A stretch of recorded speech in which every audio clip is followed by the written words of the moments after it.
की या सर्व प्रकरणाची चौकशी ही आता महाराष्ट्र शासनानं नाही तर सीबीआयनीच केली पाहिजे।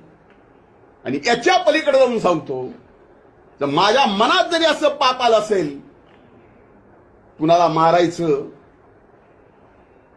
कुणाला थापड मारायची, की आणखीन कुणाला काही करायचं, तर माझी ब्रेन मॅपिंग करा।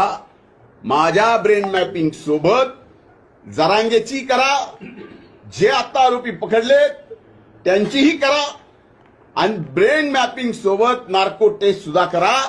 कोर्टाची अडचण येत असेल तर मी स्वतः वकील लावून आरोपीची, जरांगेची आणि माझी कोर्टाकडून परवानगी घेऊन या ठिकाणी ब्रेन मॅपिंग आणि नार्कोची टेस्ट एकदा करू, म्हणजे लक्षात येईल खरं काय खोटं काय।